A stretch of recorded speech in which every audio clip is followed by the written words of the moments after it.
Okay, and we're going.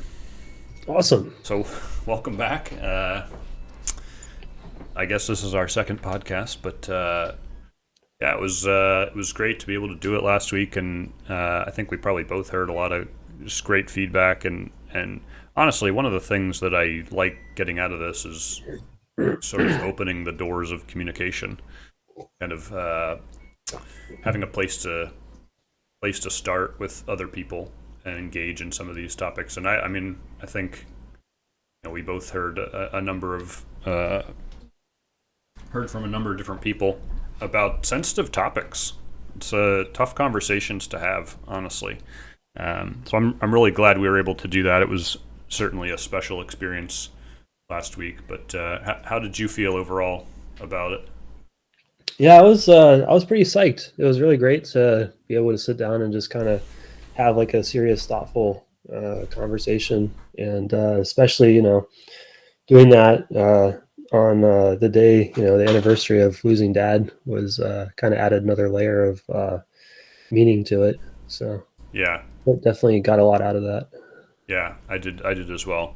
So hopefully we can continue um, that kind of momentum as we talk about just different stuff. It's great to have dedicated space that's carved out to talk about interesting topics, but also difficult topics, things that I don't Yeah. talk about really. So okay, yeah. So with that, I think the structure is There's a couple things you wanted to hit on first in terms of clarification about some things you said last week. What did you want to mention?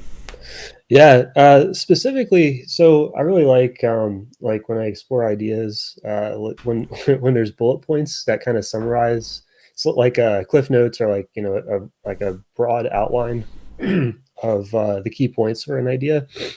And so I know like two kind of ideas I brought up last week, or maybe you brought up one of them, but one was Carol Quigley's idea of instruments becoming institutions. Mm-hmm. And so basically how like organizations that are formed to fulfill a specific purpose in society have a tendency over time to start creating and focusing on their own self-serving needs as opposed to their original intent. And so the like possible paths out of that, as listed by Quigley, I think I said like reaction, reform, and revolution. I had that kind of wrong. It's circumvention, reform, and reaction. So I had a couple of them right. But circumvention is where the same institution continues to exist, but society develops other organizations or other means to fulfill that original purpose.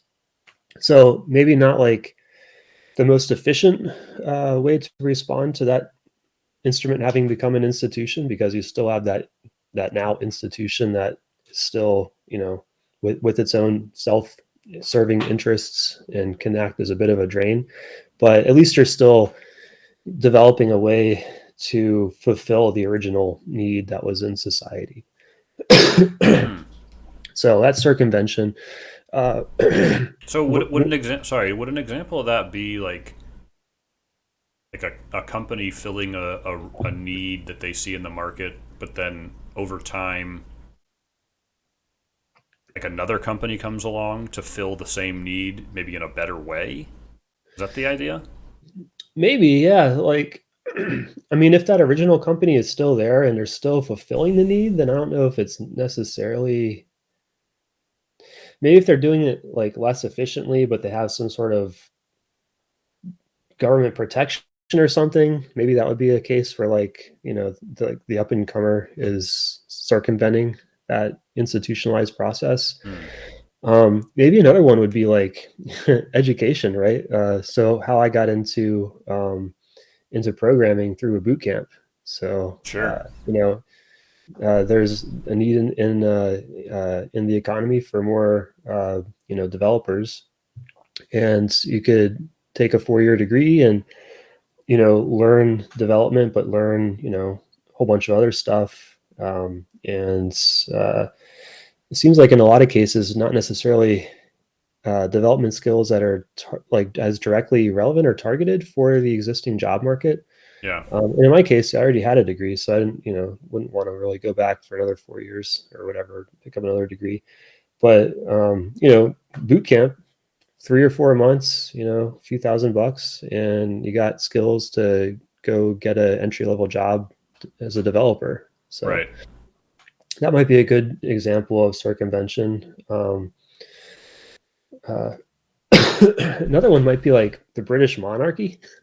I mean, I guess they Hmm. still have like a figurehead role, but they're not directly involved in like making governing decisions for their country anymore. So that might be circumvention. Right. So circumvention and then reform is where that institution is reformed back into more of an instrument. So where it returns to serving its original purpose in society. And maybe that's like a company is, I don't know, bought out or broken apart and reorganized and revamped or whatever.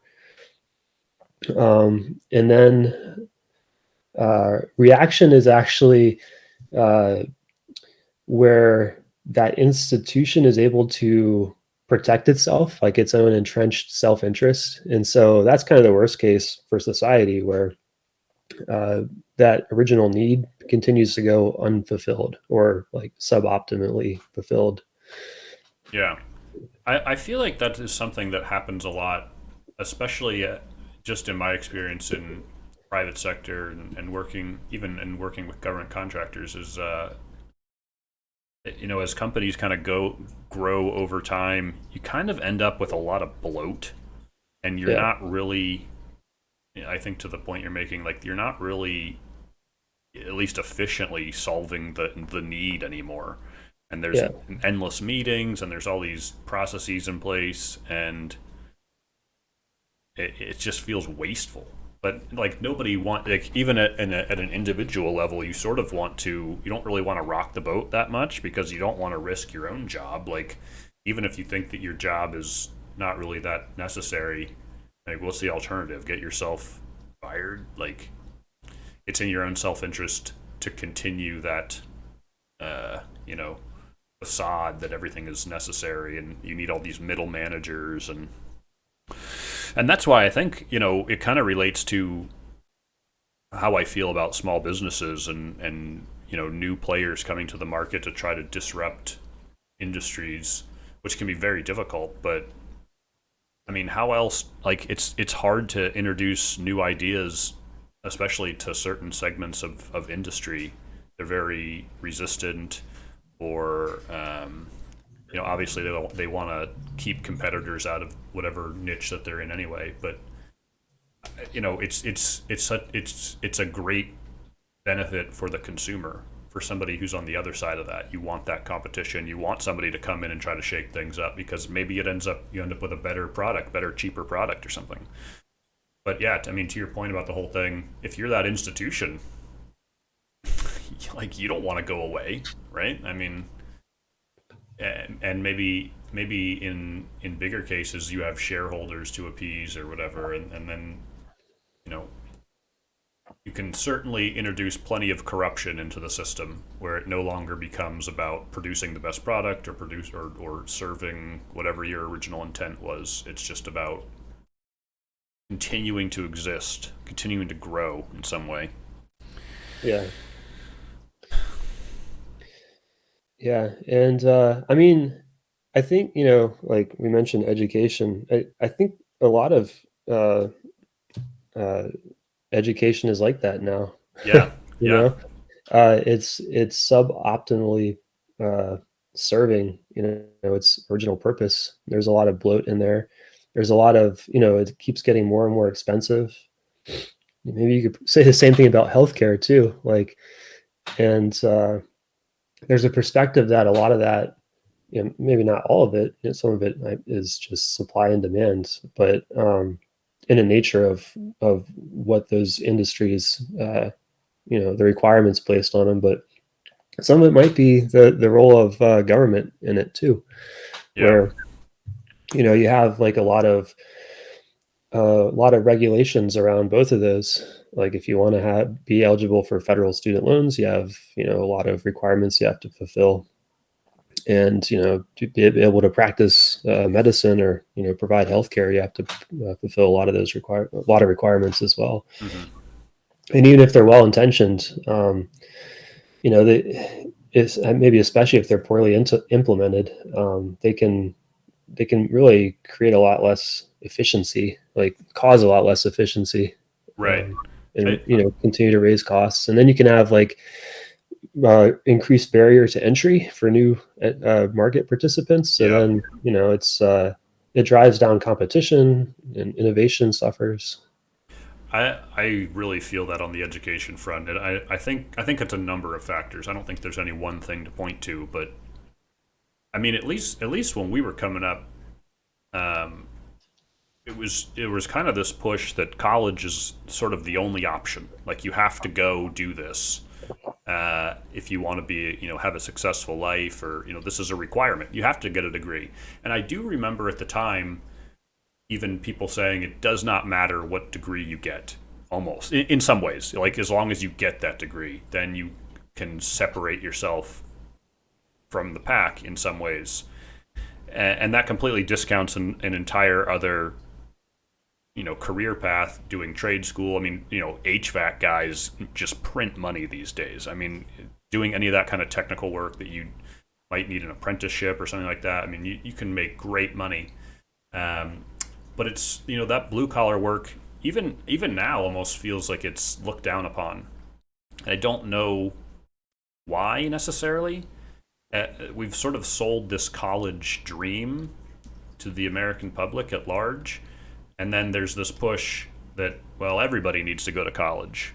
And so if everybody has a bachelor's degree, well, those are the people you're competing with in the marketplace for jobs. So if you're just raising the floor, essentially, unless you're going to specialize beyond that.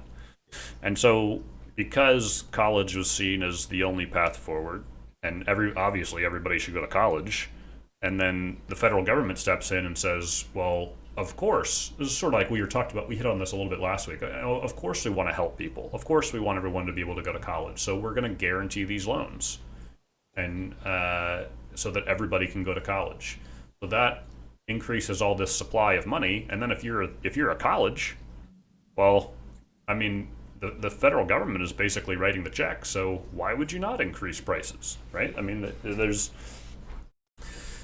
incentive on the part of the institution, the academic institution, to continue to raise prices, and they have to compete with other institutions. So I honestly really dislike the whole system. I don't necessarily, at least when I reflect on my experience, it doesn't really feel conducive to actually learning. It's like a degree mill. They're just trying to push people through the system, collect their checks, give you a piece of paper, and then move on. Um, which is why, and at least in our industry, my experience has been almost nobody cares at all that I have a degree. They certainly don't care that I mean, I had dropped out of college and I went and got went to an online program and got a computer science degree. Nobody cares. Nobody has ever asked me about it in a professional setting, like in terms of interviewing me for a job, because they have work that needs to be done and they want people who can do the work. It doesn't matter in this sort of results-oriented industry what your pedigree is in some way, and maybe that's short-sighted, based on this industry. I'm sure it's probably not like that in other industries, but man, it sucks. It sucks still that um, people might, in some cases, you won't even get looked at unless you have that degree, regardless of whether or not that actually means anything. Like it's almost just checking off a box for no reason other than this is the way it's always been done. So this is how we separate people.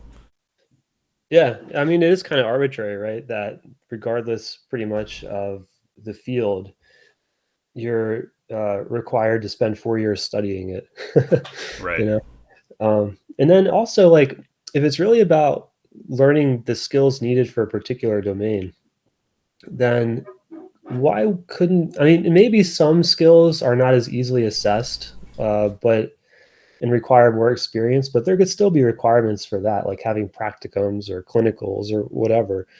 But why can't you just like earn credits by like passing assessments, Yeah.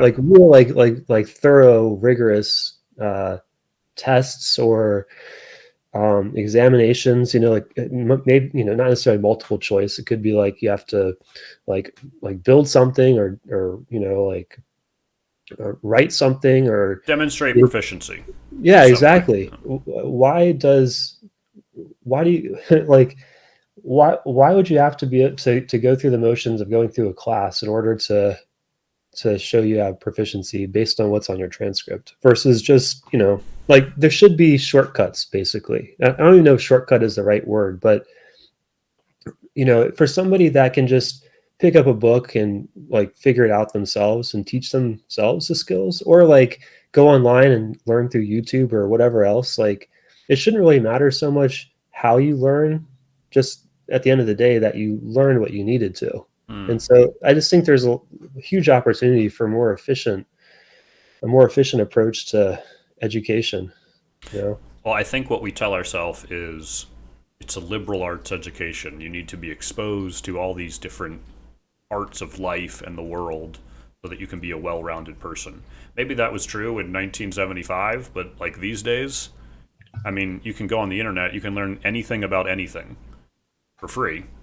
You just like you don't necessarily need to pique that curiosity in school because that was the only avenue essentially. Um, Nowadays, I think it's a lot different. And again, at least in our industry, in software, like it matters way more what you can actually do. Like why if you think about spending 4 years studying computer science and then you think about comparing that to 4 years of hands-on, like on the job training, I mean, there's almost no comparison. I learned so much more in my first 6 months working at my first real programming job than I ever did in school. Uh, but I mean, for better or for worse, that's the way it works. People want to see you struggle through it. I guess I don't know. It doesn't feel very good to me the way that it's set up today, and especially because we're the government's guaranteeing all those loans, but they don't try to encourage you into a career path that is actually in demand. It's whatever you want to do. If you want to go, you know, study 18th century literature, like great, like that's great interest, but then you have all these people that graduate and can't get a job anywhere. I mean, I have so many friends that have like a basic degree in something and then they end up working in something completely different. It has nothing at all to do with what their professional training is supposed to be because there aren't necessarily jobs for everybody in those things. So I would like to see maybe a shift in focus. And this is my own bias coming into play, I suppose, because our industry is very much results oriented. What can you do for me? Can you get the work done? And less about the pedigree of what your education is. Actually, an interesting anecdote is when I was going through school and shortly after, I remember reading an article about programming that was the article was basically why can't new computer science grads program? Like they literally can't solve basic programming problems. Um, and there's this sticking point in the interview process to get that first job, and these kids come out of college and they have no idea how to accomplish anything. Maybe they have some theory, but it's a different beast to actually get your hands dirty and get in there and actually be productive and solve a problem rather than just sort of esoterically reading about things. I mean, you got to actually code if you want to be a programmer. So, and I think to your point, the boot camp, I'm sure is a great option for a lot of people, at least in the case of a 4-year degree. That 4-year degree has to have a curriculum. There has to be a path about, you're going to do this class and then you're going to take, 301 and 401 and here's what you're going to learn. And the way that technology moves, especially in this day and age, I mean, when I was going through, I was learning things that were not even close to relevant in the modern workplace. So if you want to be a web developer and you want to work in JavaScript, I mean, there's new JavaScript frameworks coming out all the time. I don't know how they deal with that at a 4-year institution where you have to have a set curriculum. There should be a focus to me on trying to see what's new, see what's going on.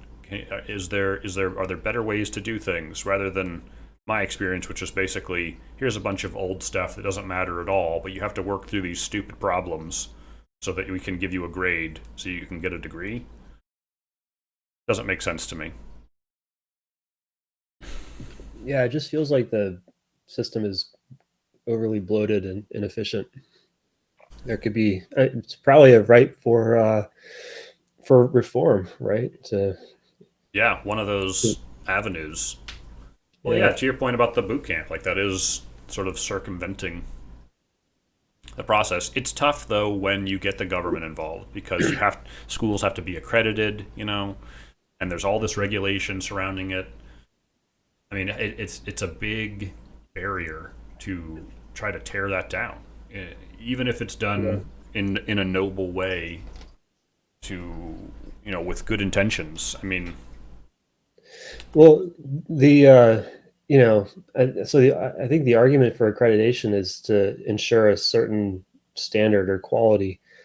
Um, but I've been through accredited programs, and they leave a lot to be desired. mm, Like, I mean, I'm sure nowhere is perfect, and a lot of times the grass is always greener elsewhere. But it just it seems like there's a real potential for that barrier uh, to kind of act as like a protectionist um, uh, uh, protectionist vehicle or whatever, where there's less incentive, maybe less ability, but certainly less incentive to like continue improving the program, make it more efficient, better serve students. Like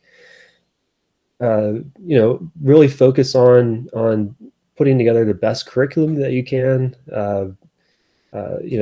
Making things coherent so like students aren't just thrown into a textbook and told to read 100 pages a night, and like there's no real way to absorb that much information, and a lot of that in the textbook is just repeated, like it's repeated in the actual text versus in the figures and the little sidebars, and mm, it seems like stuff just keeps getting thrown on and maybe in a lot of cases to check boxes.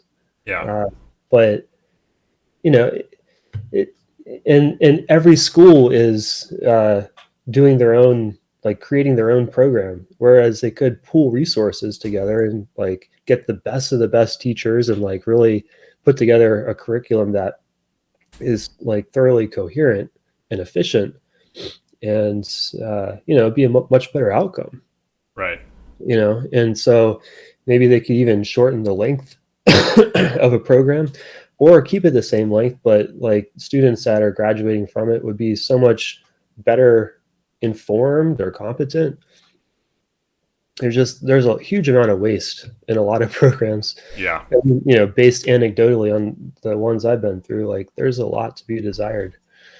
And it can't just be the Wild West. We've seen this recently with for-profit colleges that have been shut down. I think like DeVry is one of them. There's the University of Phoenix ongoing things, and they're looked down upon. And in some cases, rightfully so. Some of them are legitimately scams trying to take your money and not educate you. But I think that serves as another barrier to, well, this is why we have to have accreditation, right? This is why you can't just have new players entering the market trying to be disruptive, because this is what you end up with. I think it's easy to point that finger. Um, but I mean, the other side of the coin is, well, what do? We just sit with what we have forever, and like these are our institutions, and you can't ever challenge them. You're sitting on these putting these academic institutions on a pedestal and protecting them, possibly for the wrong reasons. So I don't know.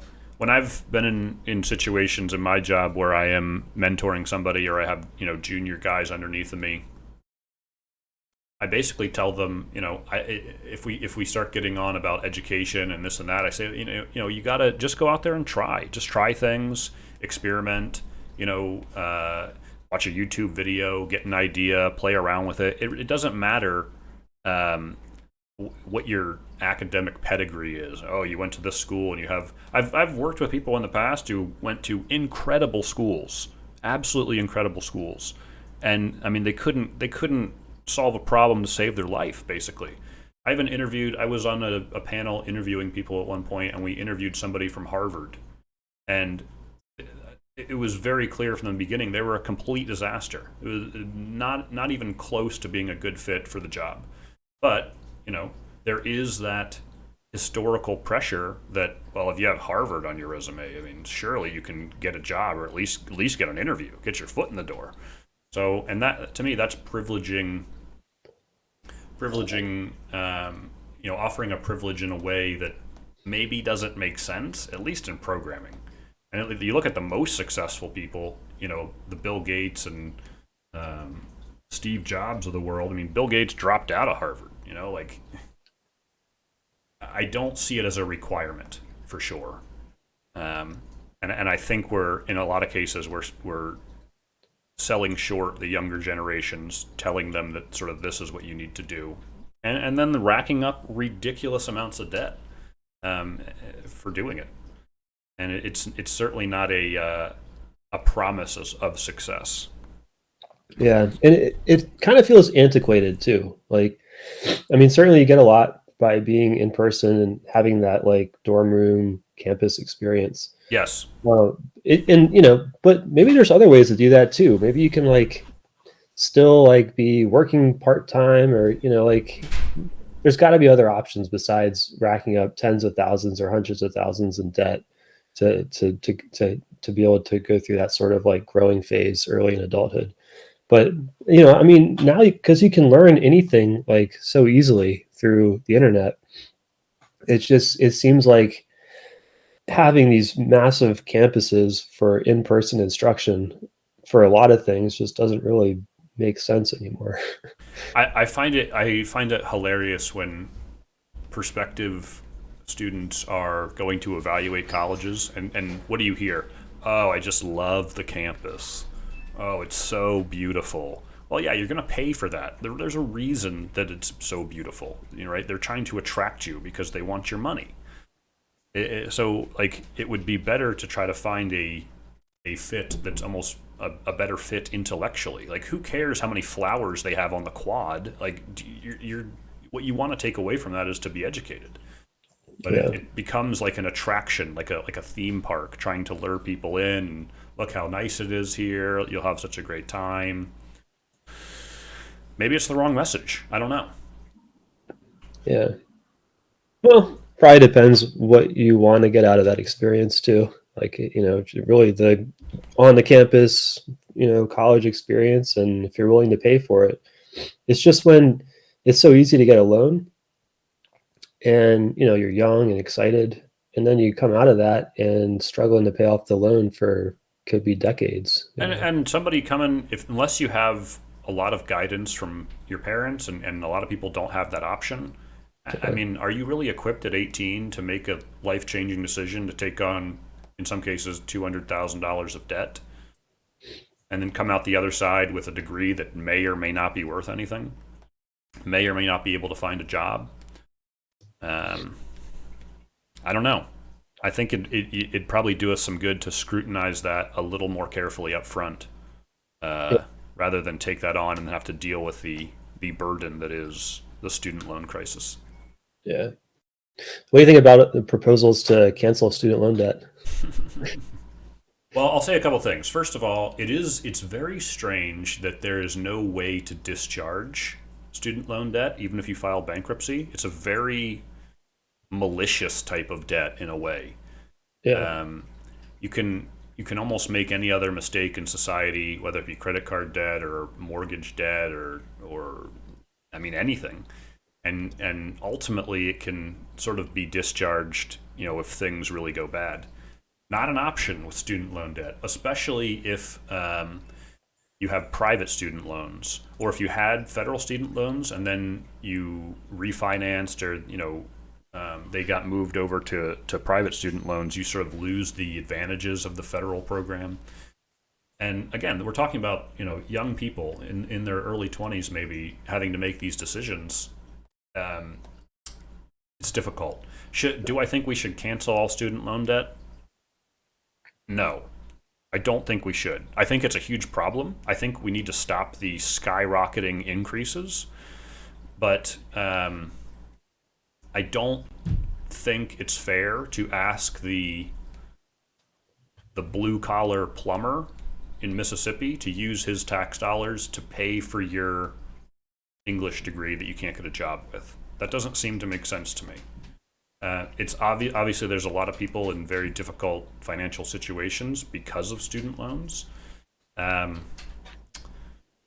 but ultimately you signed your name on a piece of paper and you said, yes, I will. This is what I'm doing. I'm taking these loans. I'm going to the school. I'm doing this thing. Were they ill-equipped to make that decision? Possibly, possibly. Maybe we shouldn't be putting that burden on 18-year-olds. Um, but I don't think it makes sense to uh, charge the taxpayers to pick up the tab for people who maybe made a poor decision financially. Um, and I'm worried about setting that kind of precedent and what that means in the future. Um, it's the same reason that it's the same reason to me that I was against government bailouts for the banks, for the auto industry, for the airlines. I am. It sets a very dangerous precedent. If you're the head of an investment bank and you know that ultimately the government's going to be there to catch you, you're going to operate differently. You can take more risk. You can do things that maybe you wouldn't do otherwise, because ultimately, there's there's good old Uncle Sam that's going to come to the rescue, and I think that's dangerous. And so, setting that same precedent in other areas of life, I'm also against it. I don't think there should be this expectation that the government will always be there to bail you out. Yeah. Yeah, the moral hazard piece of that is what I think stands out the most to me. And I mean, if we're trying to like connect back to first principles, and I think maybe one of them would be responsibility, like the importance of personal responsibility and taking responsibility for yourself and your actions. And if you know that there's a good chance that some debt you're taking on is just going to get canceled, then there's less incentive to be responsible with taking on that debt, Sure. whether it's banks or student loans or whatever. Yeah, I think you're absolutely right. And responsibility is one of those things that it's like a hard pill to swallow for me, even because there's this idea that by taking on more responsibility, you can improve your life in a variety of ways because it sort of forces you to face reality. And when you have things that you're accountable for, you have to sort of deliver on those things, whether it be a family or a job or whatever it is. Even though I think we kind of talked about this last week. Like it's hard to get off the couch, but that's sort of exactly what you need sort of when you're struggling. It's hard to want to take on responsibility when you don't have the motivation to do things, but it helps your life. It helps your life in a real way. Um, but yeah, I mean, it doesn't.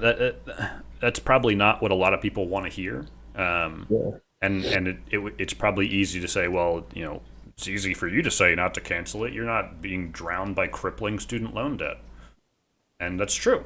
It's true. I don't have that weight, so I suppose I don't have that perspective. But there's also a reason I don't have crippling debt in any area of my life because I'm very intentional about how I set up my finances, and I stay away from uh, I don't make decisions that are actively hurting my financial future. I very carefully consider those kind of things.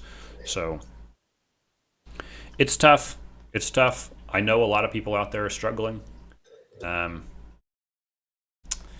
but there even though we don't have a complete student loan debt cancellation policy in place, there are still avenues. There's federal loan forgiveness programs. There's income-based repayment options. There are options to help people, um, but it might not be what a lot of people want to hear when it comes to these kind of policies. Yeah. Well, I can say as somebody who does have tens of thousands of dollars in student loan debt, I still would be really hesitant about like the government just forgiving student loan debt because I worry that it is going to create bigger problems down the line. Mm, yeah, So, I'm and very could also, continue to like unintentionally promote further increases in tuition. That's a Like good point. people are going to be less disciplined in taking out loans because they will have an expectation that there'll be another forgiveness policy in the future. Right. So schools can charge more, and there's just less incentive to be not only responsible but like efficient or Mm-hmm. disciplined. Mm-hmm. So one of those things. Yeah, it's a difficult topic. Um, but yeah, I certainly think there's a lot of avenues to facilitate learning that are not exclusively done within the halls of an institution, of a historical academic institution. Yeah. But so anyway, yeah, circumvention, reform, and reaction is what I was aiming for last week. Yeah. The instruments becoming institutions point. And then for manufacturing consent, so we're talking about the role of media in like influencing public opinion, and also the role of like the spin or the bias that is like prevalent in media. And so the five filters, I think I might have got a few of them, or yeah, three or something. But so the five are ownership. So like who owns that media company? The owners have a say in what sort of view gets promoted. Advertisers will be able to affect that. The official sources that journalists are quoting. So like Mm. what the narrative that they're getting from whoever the authorities are that are being quoted.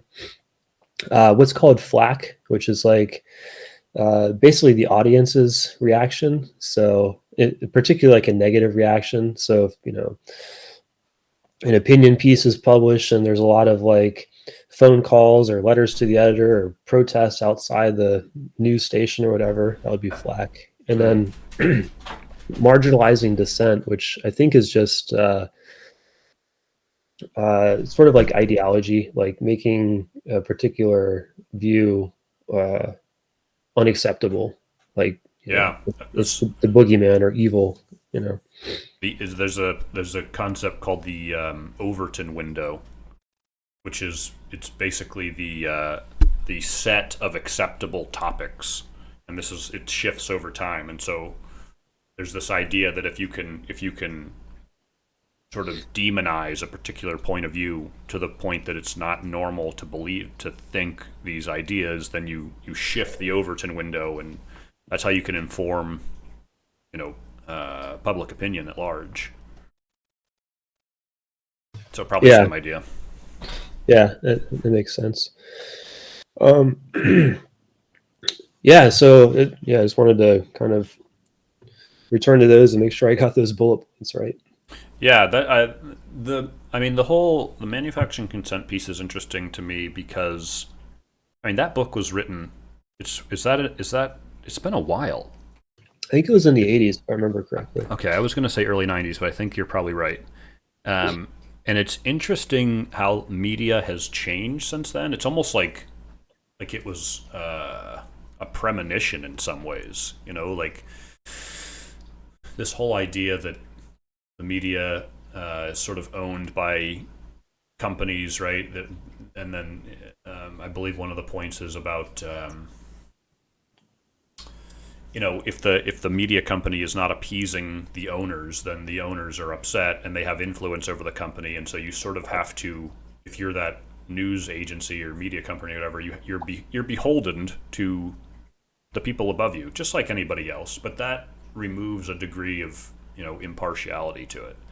So Yeah. if they're not happy with what you're doing or saying, um, they're going to make you change, right? Because it's in their to what we were just talking about, the whole institution point. It's in their self interest to do that, and so it might be there might be good optics trying to be we're an independent news source, but that's very rarely the case, especially these days.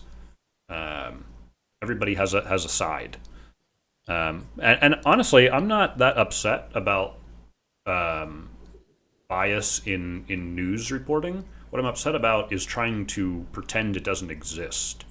Yeah. So I respect publications more that are say, hey, we're conservative. That's what we are. Here's our take on these events, um, versus uh, somebody like the New York Times, Washington Post, CNN, certainly pretending that they're an objective third party observer, just Hmm. reporting the facts. All of three of those organizations have a dramatic left wing bend to them. Um, Not even just in the opinion pieces. So if you can, like I said, if you're at least willing to acknowledge that you have that bias, then at least as a consumer, I can say, okay, they're coming from it from this point of view. Here's what they say, and then you can maybe go seek out the same. This is what I do. There's a great site called allsides.com, which gives you the same story from multiple outlets. Hmm. Some on the left, some on the right, and you can read them and sort of coalesce the points together to try to get a more informed description of what happened. And it kind of sucks that we're in that position, but I don't trust any singular outlet to give me the unbiased opinion. Yeah. I think that's kind of the take home point, is that there's always going to be a spin. And maybe like we were talking about last week with like, if like foundational American ideals as being like something to strive towards, it feels like objective journalism is like that too, like something to strive towards, but never is, exactly reached, and it, Mm, it always falls short, but it's right. still like an ideal worth pursuing. Yeah.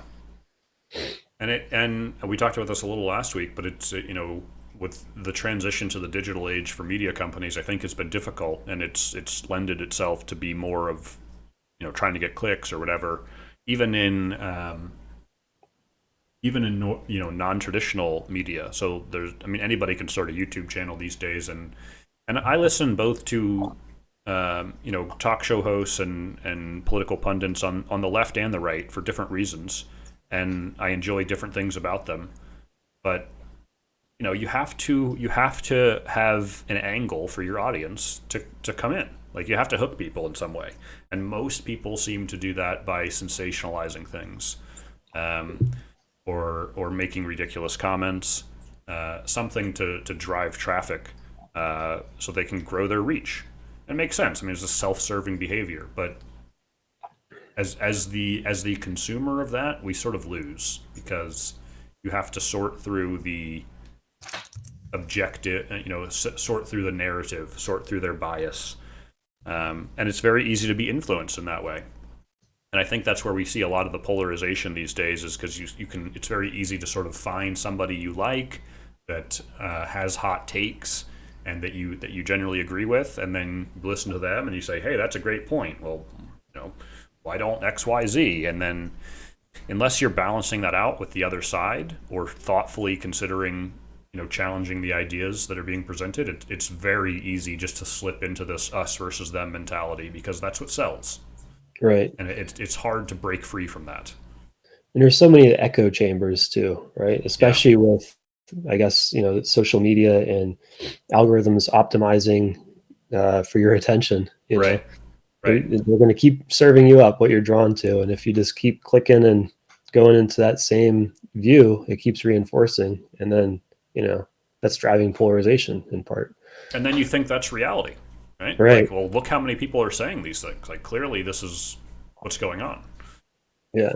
but you're being served a curated list, um, like you said, that reinforces your own worldview. Yeah. Yeah, I got a question for you about that. There was once the fairness doctrine, which is like Fairness uh, doctrine. is yeah. So I'm looking it up on Wikipedia to make sure I have the facts. It was introduced in 1949 and discontinued in 1987. But it was a policy for the promoted by the FCC, and the basic idea was to keep to like for media to present like a fair and balanced um, uh, perspective, right? So to give like equal time to opposing sides, which seems like like that would promote a better, like a more informed discussion. Give Mm, people like a more holistic idea of a topic. But then I guess there's also implications for free speech. Like, sure. should there be a regulation saying, like, dictating what you can and cannot put out, in a media company? Right. Um, is your question, what do I think about it? Yeah, like I don't know if you have you put any thought in like I don't know if you've heard of this or not, or I'm not familiar, honestly. uh, I think, yeah, it's a double edged sword, right? I mean, it's my general take is I am not inclined to have the federal government or its agencies to legislate these kinds of things. Um, yeah, Even though it's like, oh, it feels good, right? Like, of course, we want everybody to be equal and fair, and we want to show everything. I don't think the government needs to get involved, um, but I can see the point. I can see the point where it's coming from about why you might want that. My general, I think my general response is my answer to uh, CNN saying something ridiculous that is and sensationalizing the truth is, well, let's also have other outlets that are maybe doing the same thing on the other side, right?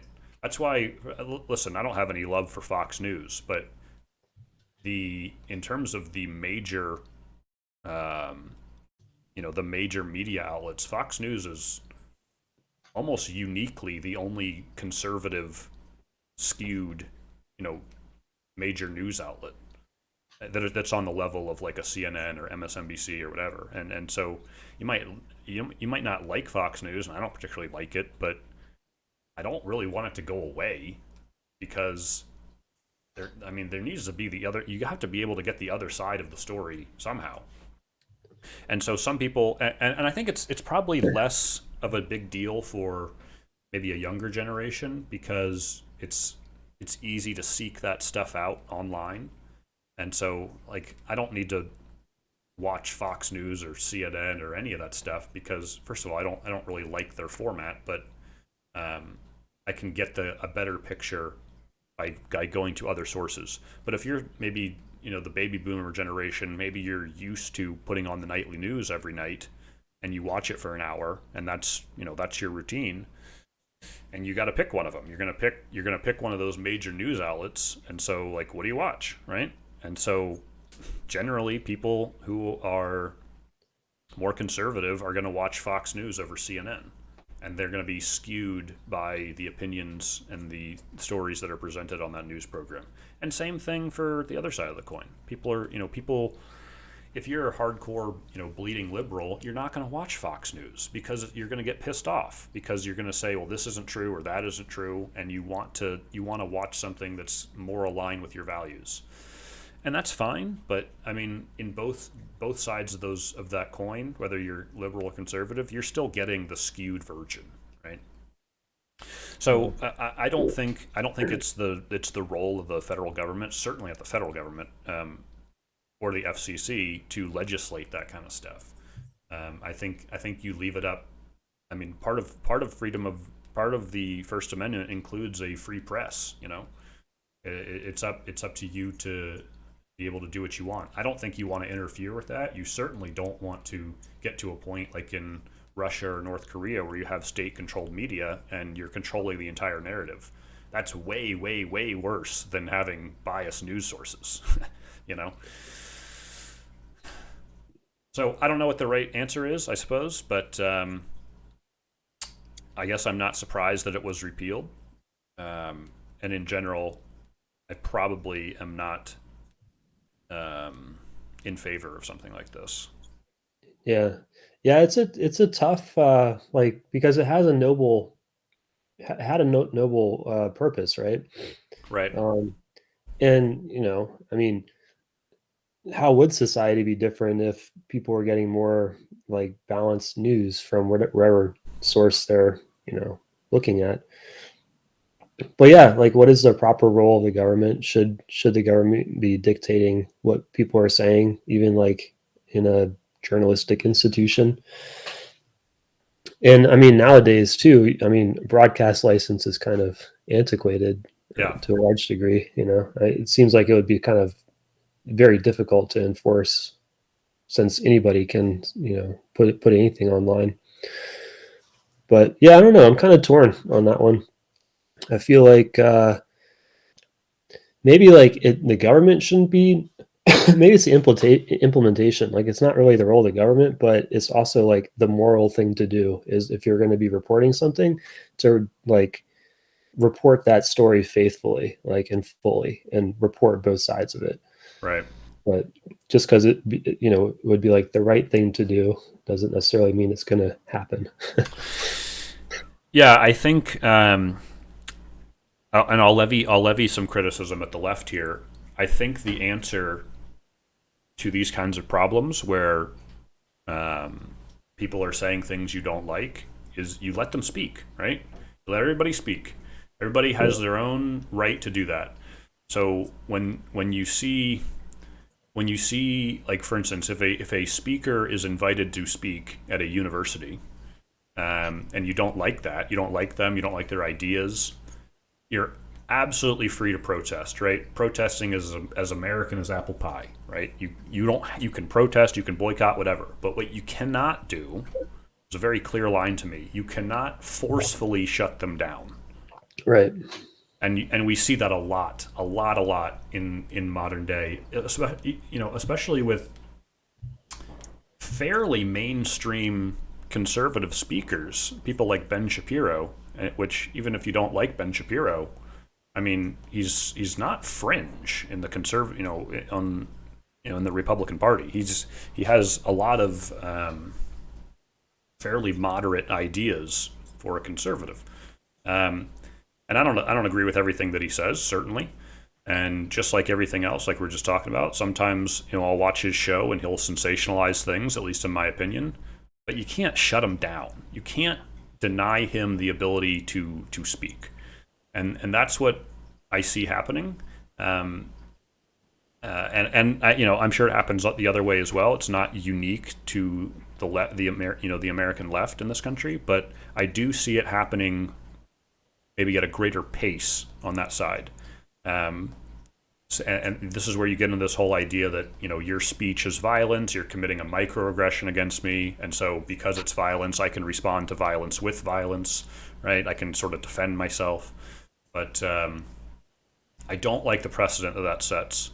I don't want, to me, your values don't mean anything unless you're willing to stand up for it when you disagree with it. Like, I don't want to shut down a left-wing speaker, regardless of what they're saying, what their ideas are, because it's their right to speak, especially if they're at, giving a formalized talk or something. Like, no, you don't get to storm on stage with a megaphone and silence them. That's not okay in American discourse, in my opinion. Yeah, that whole deplatforming thing. I mean, when I was younger, I wasn't necessarily as aware of what's going on in society. But like growing up, it seemed like that was kind of a given. Like free speech, everyone has a right to say what they want and be heard. You don't deplatform people.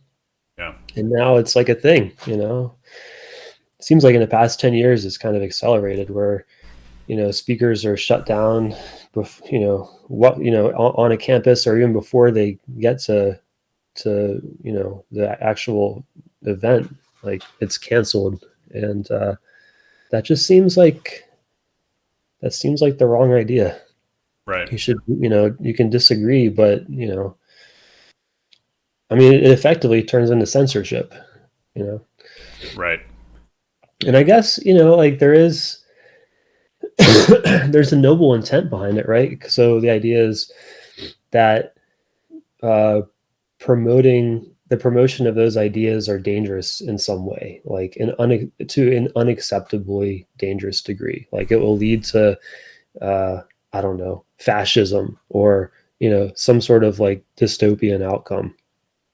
And so to guard against that is, to prevent those views from being espoused. Hmm. Um, and I don't know. I mean, maybe in some cases that would be valid, but it seems like the best uh, defense against that is thoughtful discussion. you Yeah. know? Well, who gets to be the arbiter of Yeah. where the line is, which is the problem, right? Right. Even what you're saying, well, maybe these ideas aren't acceptable, that leads to X, Y, and Z. Well, who gets to decide that? And does it change over time? And that's why I feel like I have to fall more on the free speech absolutist side, which is I don't know. I don't know what's acceptable and not acceptable, and I don't think the government knows. I certainly don't want a federal agency in charge of that, and that's why I think free speech as a foundational value is so important. Yeah. And I don't like seeing it sort of under attack, I guess. Here's this made me think. This is sort of a tangent here, but what do you think about um, like if you get removed by Facebook, or Twitter takes down your tweet, or YouTube takes down your video? Do you feel that you're being censored? Is that a free speech issue? Yeah, that's a tough one, right? Because they are effectively public discussion platforms, like sort of the modern day equivalent to what used to be, like TV broadcasting. Like Hmm. it's like the or maybe a better analogy would be like the town square. Like that's where a lot of discussion happens today. So on one hand, it is, you know, the property of a public of a it's private property. Like it's property of a company, right? So they should be able to uh, promote whatever policies they want on their within their domain. It's their private property Right. within reason. They're not like killing people or whatever. But um, so yeah, there's kind of conflicting values there. Like uh, the need for public discussion, like in like having a public forum, versus protection of private property. Right. So, but yeah, I don't know. It's there. Yeah, it's definitely in conflict. I'd still tend to fall on the side of more freedom, but in this case, it's sort of whose freedom are you talking about? You're talking about the company, or are you talking about individuals posting on that platform? Right. It's a real honestly, it's a really hard issue, and there doesn't. I think you can make an informed case on different sides of it, but I do. I mean, listen, if you're a private company, I don't think the government has any role to tell you what you can and can't do, within the walls of your company, in terms of what you can say, what you can't say. If I don't, if I own a lawn mowing company, I'm under no obligation to be forced to go mow a client's lawn. Like I can drop them as a customer. It's my right. I don't have to deal with somebody like a problem customer. Same. I mean, same thing. Sort of. I can see for these big tech companies. You have your policies, and if people break your policies, they don't get to be on your platform. Like that's why you walk into a gas station or something that says, no shirt, no suit, no shoes, no service. There are rules you have to follow to engage or use that private entity. And most of the time, it's fine. The problem for me gets into what you're talking about, that they've sort of become the de facto way to communicate in this day and age. And I don't like seeing, even though it, like, to me, it's not a free speech issue. Like, if you get removed from Facebook, I don't think it's a free speech issue, because free speech is very specifically about the government silencing you, or you know, forcefully promoting some kind of, some kind of repercussions for what you say from the government level. So Facebook, removing a post, to me, it's not technically a free speech issue, but it does contribute to a larger trend, which is, I see free speech as, it's both encoded in the Constitution via the Bill of Rights, but it's also sort of a cultural norm, cultural expectation, I suppose, like a foundational value. And so, like, technically, maybe your right to free speech is not being violated, but it's sort of violating the spirit of free speech. It's violating kind of the point. Like, the point of free speech is to engage with many different viewpoints, and maybe have your ideas challenged, maybe in a difficult way. So I don't know. I'm actually not sure what the answer here is. I certainly don't want the government telling private companies what they can and can't do, but I don't like the trend, the larger trend, especially in big tech, to almost uniformly, deplatform people. Sometimes it seems like in coordination. Back when Alex Jones was removed from, he got removed from like Twitter, Facebook, YouTube, like all at the same time, which is almost as like a tinfoil hat type of thing. Like, why are they all doing it at the exact same time? And I think Alex Jones is hilarious. Actually, sometimes I'll watch interviews with him because it's entertainment. Like, some of the things he says are so bananas, but I don't want him removed from society. Like, I don't want him not to be able to speak the ideas that he wants to speak, even if they're seemingly ridiculous. So it concerns me. It definitely concerns me. I don't want to see those companies doing those things, because essentially they're becoming the arbiter, right? So they get to be the arbiter of what is true and what isn't true. We talked about this last week about, 2 years ago or whatever, if you said that COVID-19 was made in a lab, that you would literally be removed from these platforms. And now it's acceptable discourse. Maybe it's true, maybe it isn't, but it's at least something you can say, right? So it's very concerning to me that's sort of the direction that people go. But it's a very complicated topic. Yeah, and that phenomenon where someone gets deplatformed in multiple places simultaneously kind of gets into like the whole cancel culture piece, where there's just a lot of pressure that is exerted on targets, whether they're companies or I guess most of the time they're companies, to not do business with whoever, or to remove whoever's account or block them or whatever. Yeah, that can be concerning, you know, Yeah, it's scary.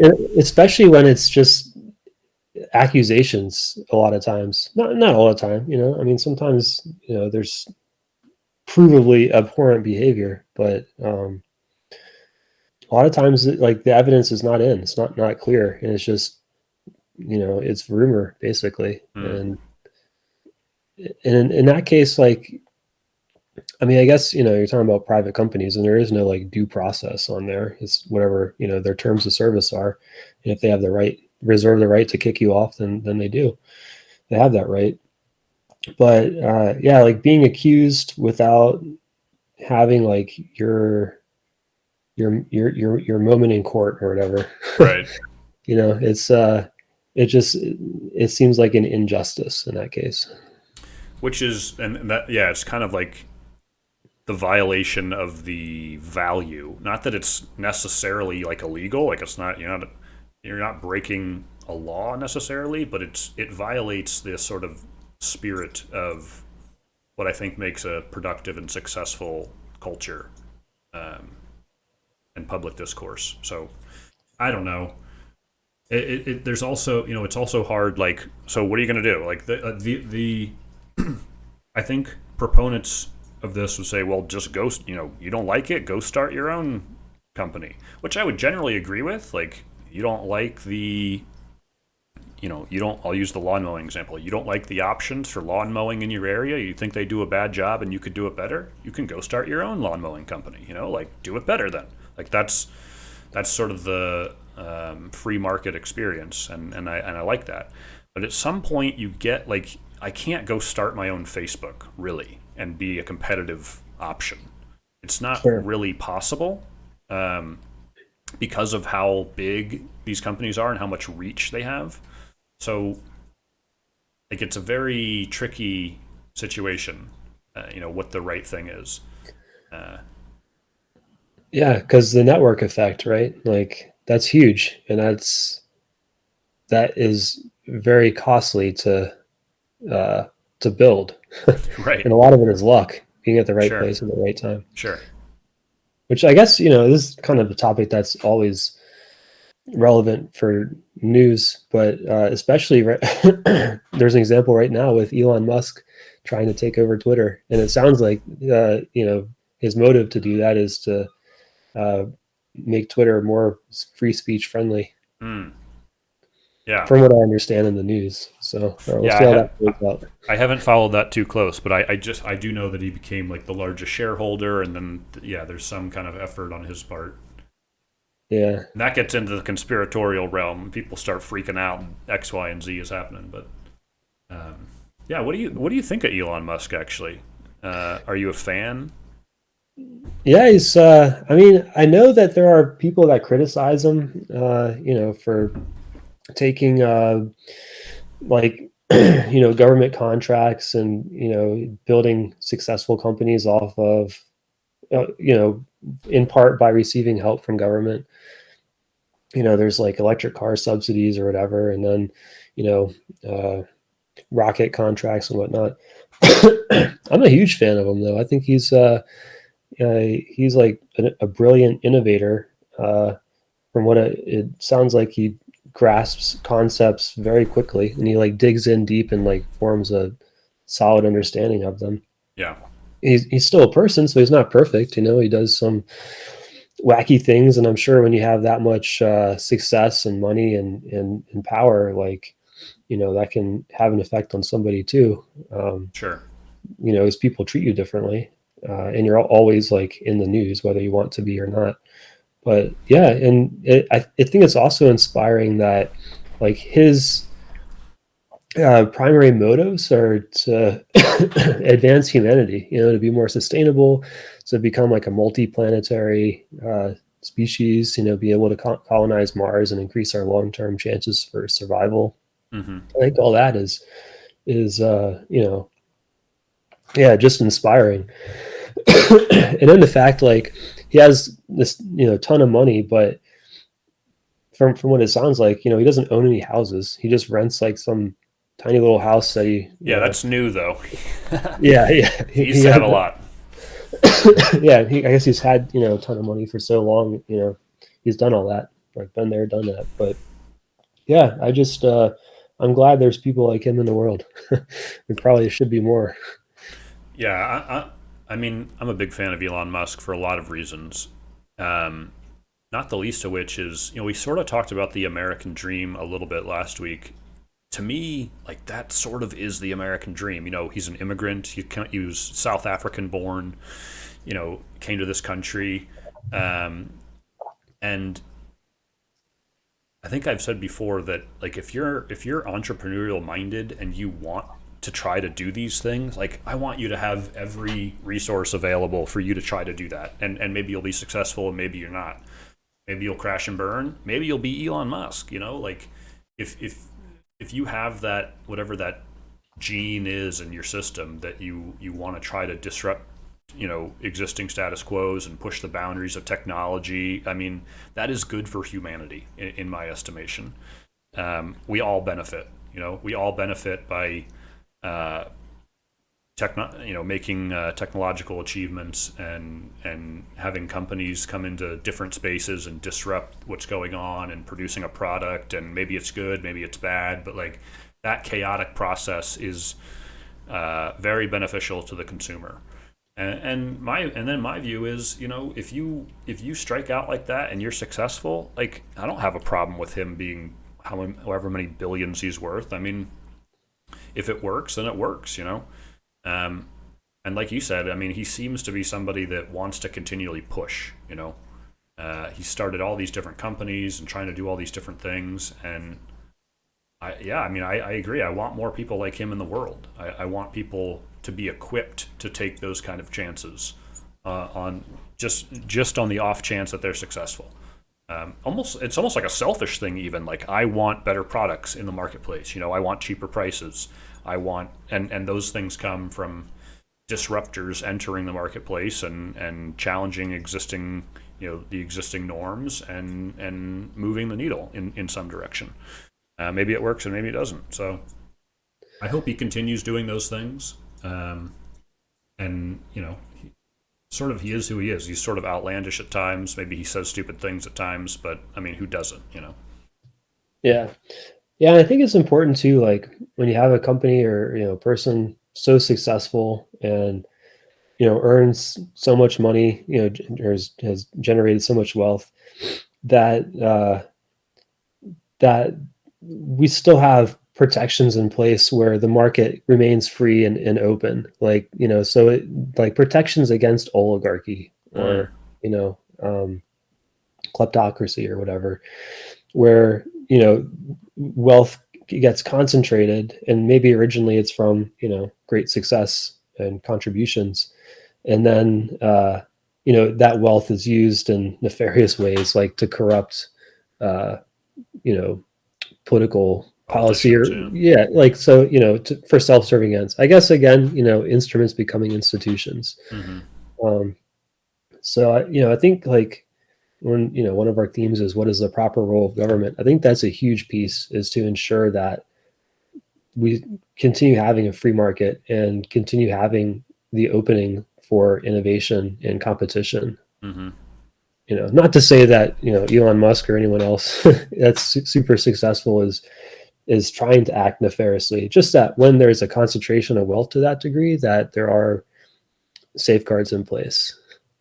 I think a lot of people get upset about and maybe nervous and maybe rightfully so about such large wealth discrepancies and having so much of it concentrated in a single place.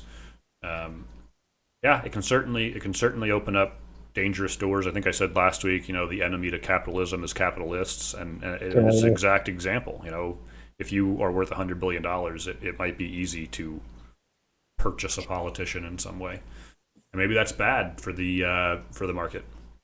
So it's the free market to me is it's like an idea that you want to try to protect, but it's oftentimes difficult in practice because power corrupts. Absolute power corrupts absolutely, like that old adage. It's a difficult concept, but yeah, in general, I love to see people innovating. I mean, it's been a wild ride watching what he's done over the past couple decades, um, and more to come. yeah, yeah.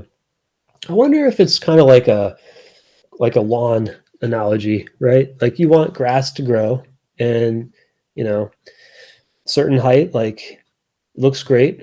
It's lush and everything. It's short enough you can enjoy it. But if it starts growing too long, then you might have like some, you know, whatever those little weeds are, trees that start sprouting up and taking over. And then, eventually you don't even have a lawn anymore. You just have like brush, and Mm. maybe eventually it turns into like a forest or something. And maybe that's great if you like a forest, but there's like this need to continue to maintain that lawn, like to cut it. And maybe that's the same thing with like the free market. Is in order to keep it free and open, you have to uh, mitigate or prevent uh, uh, monopolies from forming. Sure. So I see your point. Yeah, I think there's probably a role there. I mean, that's certainly happened historically a number of times, even in the 20th century, the government breaking up monopolies. Um, I do generally, I feel like I more align myself with like a laissez-faire economic approach, which maybe in that lawn example is more like, well, you don't cut it, it sort of just does its thing, and different forces interact with each other, and kind of stay hands off.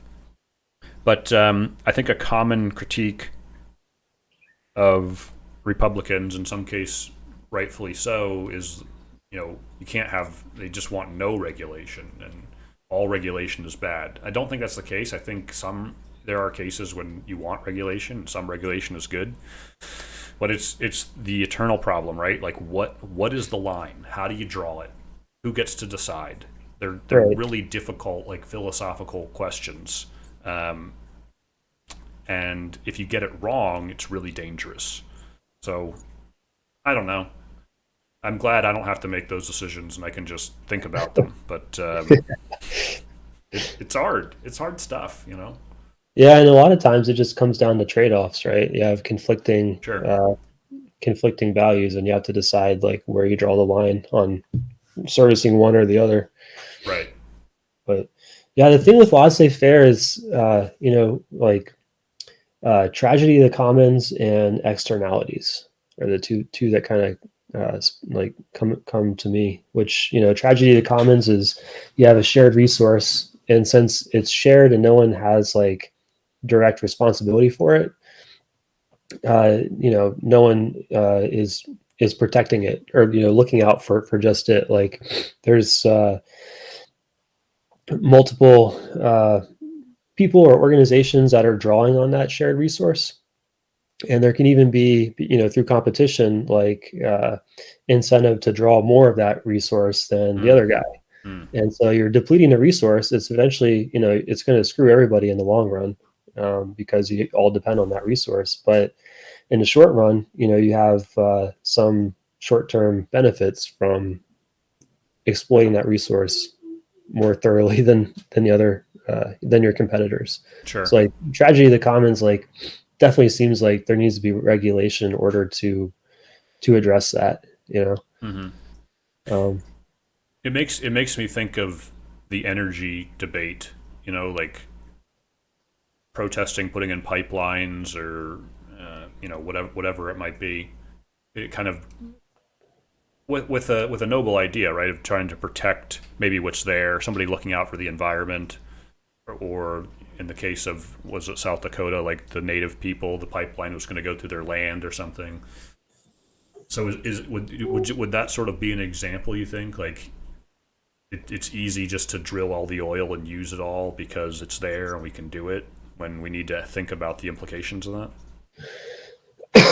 uh, yeah, I mean, if it's a shared resource, then yeah, if you have like different companies or countries that are all competing for it, um, yeah, that could maybe qualify. Or like maybe over hunting or overfishing. Hmm. Like, in international water, no one really owns it, but you can go there and fish. So if everyone is fishing and the fish get depleted, then no one has fish anymore. Right. So Right. it needs to be some sort of like ownership or some sort of mechanism to promote the interests of that shared resource. Hmm. Yeah, I think it's actually a really good example. Well, it's not that, and I would agree. It's not that there shouldn't be any regulations. There should be some, but what are they, and how are they created? How do they interact with society and the market? And just having a thoughtful discussion about it and being able to figure it out. What I Yeah, don't like is regulation for the sake of regulation. I think that's what you see in the healthcare industry. We talked a little bit about education before. Regulations that seem to exist almost to protect the interests of these existing institutions. It doesn't feel good to me. yeah, and that's a messy process too. Like drawing up regulations and implementing them is again like conflicting values. Whose interest are you going to choose? Not necessarily the the intention to protect whatever that shared resource is, or like the original noble intention for that regulation. Mm-hmm. Comes down to like money in politics, or who has the most effective lobbying, or other interests. Yeah. And the other, yeah, so externalities is the other piece I was thinking of, and that one's an interesting one, and also like maybe even more difficult to develop policy for. Which like, so with externalities, the cost associated with your good or service that your company is producing, that cost is not captured in the price of that good or service.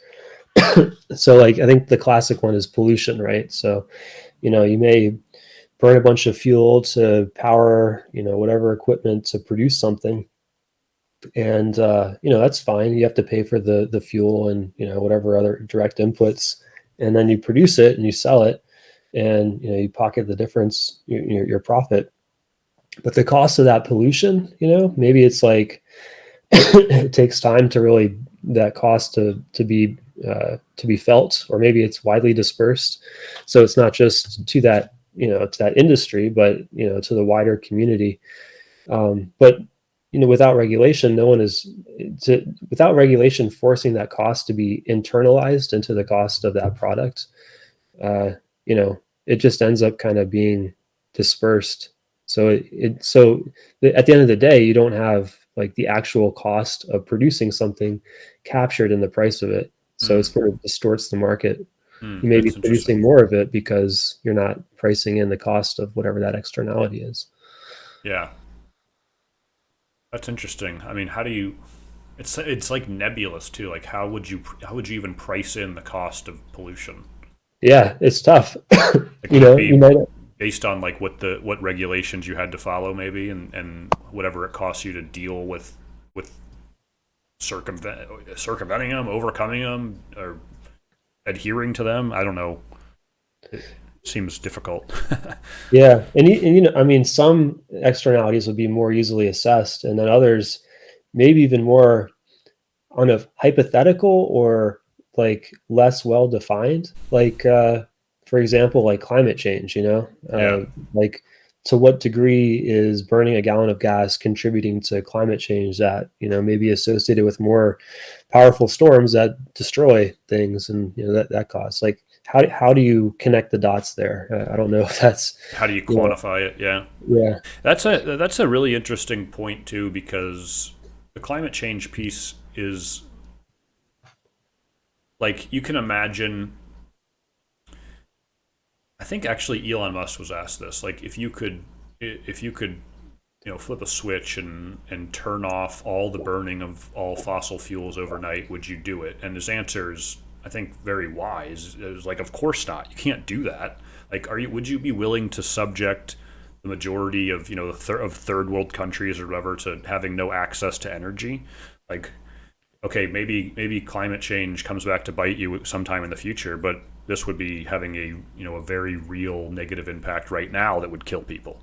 So, Right. like, I'm all for developing more sources of energy, and I think anybody who thoughtfully considers fossil fuels and our reliance on them, you kind of have to come to the conclusion that eventually we have to get off of them. If for no other point that a few hundred years down the road, maybe they just don't exist anymore, right? Like we're not making any more of it. It's not feasible. But the other side of that is, well, what horrors would you be willing to subject upon people right now by not having access to the energy that burning fossil fuels provides? That's a tough question. Um, a large majority of energy in throughout the world is comes from burning fossil fuels. So to me, it's more about like, yes, like solar and wind is great, and we need to. I think we should continue to push the technological improvements in those areas, but I think it's pretty clear that they're not a complete replacement, at least on a global scale for energy. Um, there's places where the sun doesn't shine. There's places where the wind doesn't blow, and there's a cost to transfer electricity. There's obviously other options like hydro, but to me, the elephant in the room is nuclear. Did Yeah. I talk to you about this? Maybe not in like a podcast form, but whatever downsides there are to nuclear, it at least to me it seems to solve the big problem of fossil fuel reliance right now today, with maybe some downside, but largely little. And to me, it's a great example of um, like let's try to do our future selves some favors, and let's assume that in the future, there's going to be technological changes over time that's going to continue to push society, continue to help us, and let's try to get to those points. I mean, if you just burn all the fossil fuel right now, and maybe there's all these drastic things that come out of climate change. I mean, eventually there's just not going to be a future. So like, why don't we try to get ourselves to that future, and then maybe we have a better way to deal with nuclear waste, or maybe there's other energy sources that come online. There's like hydrogen technologies and things like that. So there seems to be a lot of fear, I guess, surrounding nuclear, but I think and it's not like we don't use it. There's a ton of nuclear power plants all over the world, but it's definitely seen a like a pullback, I guess. Yeah. I think People after don't want to use it. is it Fukushima Yeah, in Fukushima. Japan. Yeah. Yeah. And, nuclear technology, from what I've heard, has evolved quite a bit from like those plants that were built in the 70s. So, Yeah. like, they're much more reliable now. There's much more robust safety measures. And then I think it's like a project that Bill Gates funded. There's a type of nuclear energy technology that doesn't even have a risk of meltdown. Yeah. Like the way it works, it like it's like a slow burn, and like it just will not explode the way, so there's like no risk there. But because nuclear has such a bad reputation, you know even this new promising technology, it's struggling to get a foothold, from what I read. I don't know, Yeah. how accurate that is, um but yeah, like, and I don't think anyone is saying like stop burning all fossil fuels, tomorrow. Um, that would be, besides the third world, I think that would like produce a huge recession or depression everywhere. I Sure. mean, Europe, with everything that's going on with Russia, they still can't even wean themselves off of Russian energy, Yeah. like natural gas and oil. They're so dependent on it.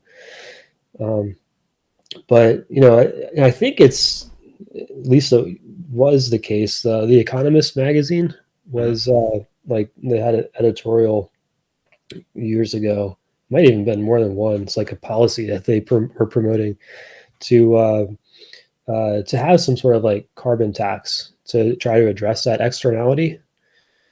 Which, maybe they do that in Europe. I don't think it's ever gained traction here in the U.S. But yeah, like, those are just tricky things. How do you price in the cost of carbon? How do you price in climate change or the potential of it?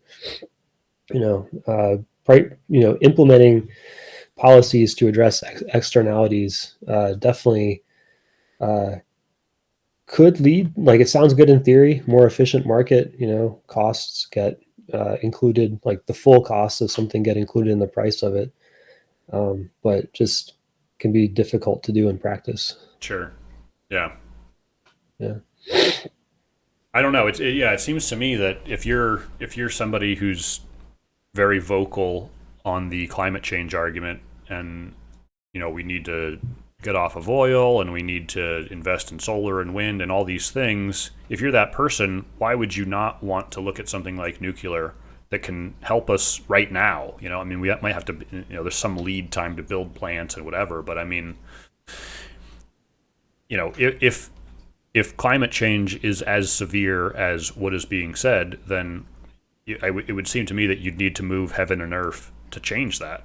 And there seems to be an option in front of us that we're afraid to embrace. I'm not sure.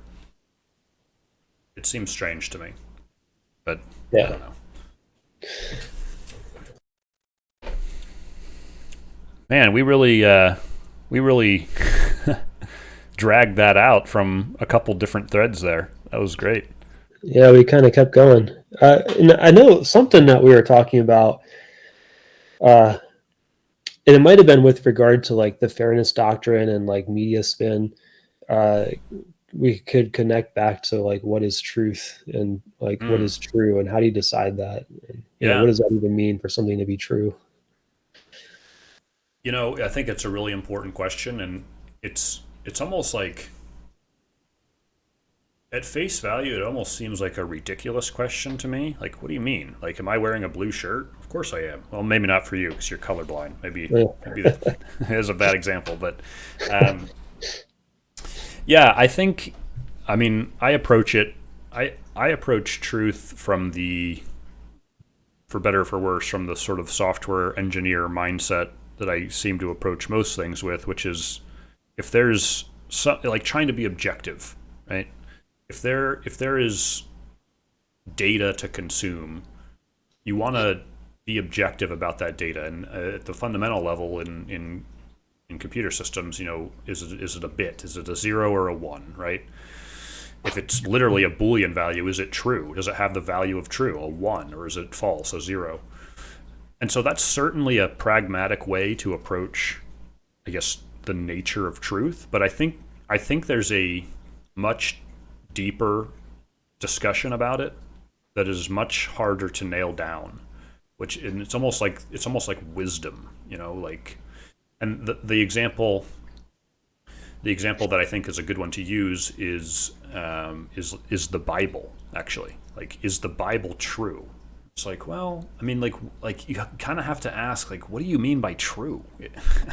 Like, certainly there are some people who believe that the Bible is literally true. Every single word is literally true. Um, and that's where you get people that think the Earth is 5,000 years old or whatever.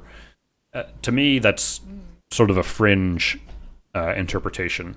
But like, there's something about the human experience, and for instance, like the words, especially in the Old Testament of the Bible, we're talking about some of the oldest stories that human beings have that might date back 5, 10,000 years, passed down through oral traditions that we still have today. To me, that regardless of what don't get caught up in the semantics of it, but there's something very true about maybe the story or the theme. Um, it's something about the human experience. Um, a way I heard it put recently is sort of we talk about the Enlightenment sometimes and the sort of values that came out of that, the scientific method, right? Um, and then that's obviously been expanded in a big way in the West, and has led to the sort of information age and that we're in now, and that's all a precondition for instance, computer science truth to emerge. You need to have that foundation. That's where it comes from. To me, that entire segment of the discussion, so it's going to maybe get a little bit abstract, but like that, what underpins the Enlightenment, right? Like, what is, like, where do those values come from? And the way that I heard it put recently was that the Bible is almost it's not that the Bible is true, it's like meta true. Like, it's almost the precondition for truth to exist, which is like a crazy, because it's talking about like foundational things that are almost like encoded into the human experience about emotions and how to live your life, or themes that interact with all of us whether we know it or not. And so, like, I think it's a mistake, even as like if you're an atheist, to look at the Bible and say, of course it's not true. Like, it's not true. Like, this didn't literally happen. But like, there's something else to be gained from texts like that introduce like almost a different type of truth, which in itself sort of sounds stupid because it's either true or false, right? That's what truth is, true or it's false. But yeah, I'm curious to hear what you think about like this idea of sort of like meta true in a way, like underpinning the Enlightenment values with a deep sense of truth. Does that resonate at all? Yeah, I mean, uh, you know, how is it put, like Judeo-Christian uh, like traditions are centered on monotheism and like an idea of good and evil. So you have like some of these sort of foundational perspectives, or like assumptions. Maybe assumptions is better, that are then kind of built on as other ideas emerge, and so they kind of take those for granted, right? Like, Mm, so like monotheism, like the idea that everything is kind of unified. It's all part of like a whole, versus like there being like discrete things that are not connected or whatever. And then like there being a dichotomy, like something exists or it doesn't. It's either true or false, like it's good or evil. So I think that that sort of lays the like the foundation, I guess. I feel like there's a better word for it, but like it's gonna dictate how you view or interpret uh, other concepts that you're kind of overlaying on top of them.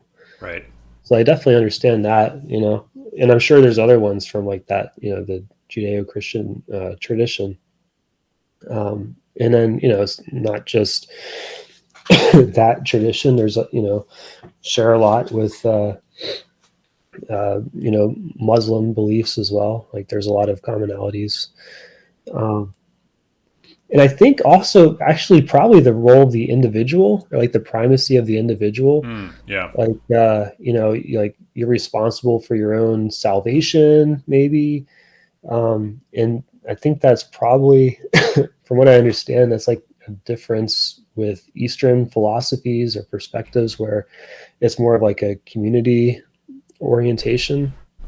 Right. um, so yeah, I mean, I think like the tradition that you maybe you grow up with, or tradition that like resonates most deeply, is going to color how you interpret other ideas. Right. Yeah, it's it's I mean it's very difficult to wrap your brain around some of these things. Um, and I try, I think some of the struggles that I have historically is I try to apply that computer science brain, the analytical sort of truth, to maybe concepts that it doesn't. It's like round peg and square hole type of thing, like it. You almost need a different frame of reference to evaluate these concepts, which is what makes it fun, by the way. Like it's what makes philosophy interesting to me, is because there is not like a necessarily a clear cut answer, and you have to sort of find another way to contend with it. Um, so yeah, I mean it's I'm very concerned, I would say, with the idea of truth, and there's obviously a lot of applications for it in real life and modern day life, even outside of like a computer science approach. Like you want to know the truth. You want, whether it be from a reporter giving you the story, or you're hearing eyewitness testimony in a court of law, or or even just yourself, like the way that you think about yourself, and or the way that the things that you say. I think there's value in trying to steer towards the truth. Um, and then there's another side of this, which is, the past few years, this has emerged about like your truth. Like your truth can be different in some way from what the truth is, maybe. And that's where I start. That's where it starts to get like a little postmodernist for me, and I start to maybe drift off, because I think in a lot of areas of life there is an objective truth. And just because you're challenged by that truth, and maybe you don't like that truth, um, there's a tendency to want to change it, or think that it's different, or straight up just replace it with, that's not the truth. This is my truth, which is different. And so then you're sort of asking the question, well, oh, I mean, what is true? Like if you can just substitute your own truth in any situation, like, is anything true?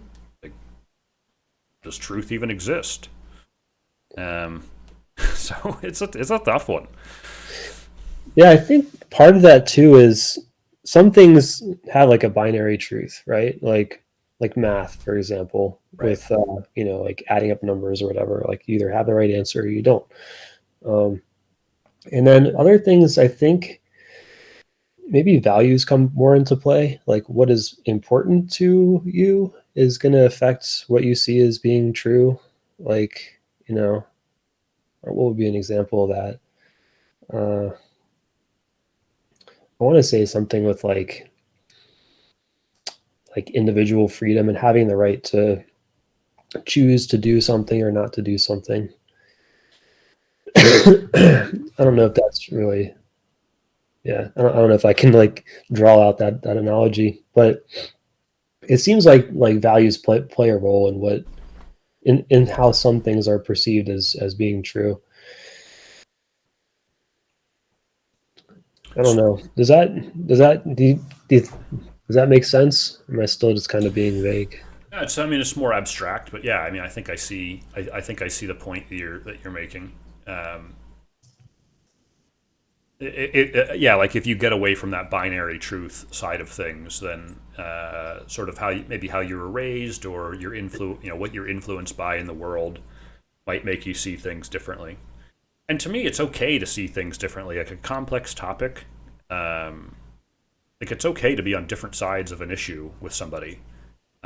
What I think is not okay is when you uh, sort of like straw man their argument and then attack it for the sake of trying to win, or I don't know.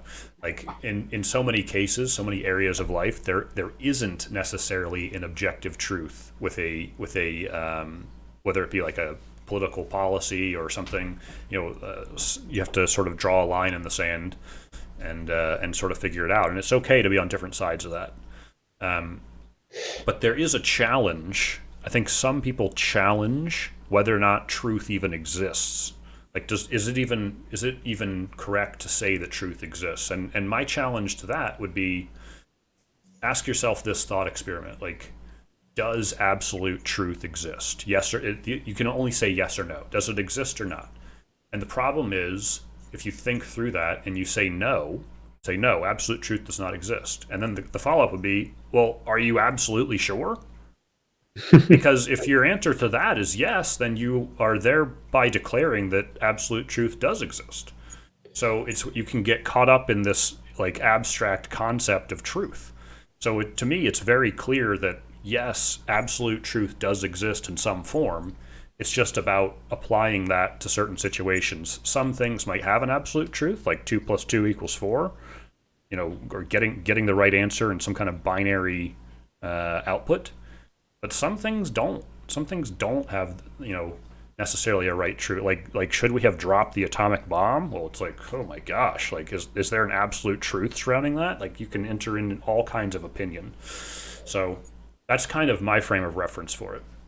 Yeah, exactly. That's a good example of what I was trying to get to with values. Like depends on if value, you know, if you, the benefit of invading versus dropping the bomb, or I don't know. There's other considerations for that too, but yeah, I think some things just aren't binary in truth. They more depend on like the importance you weigh to different considerations.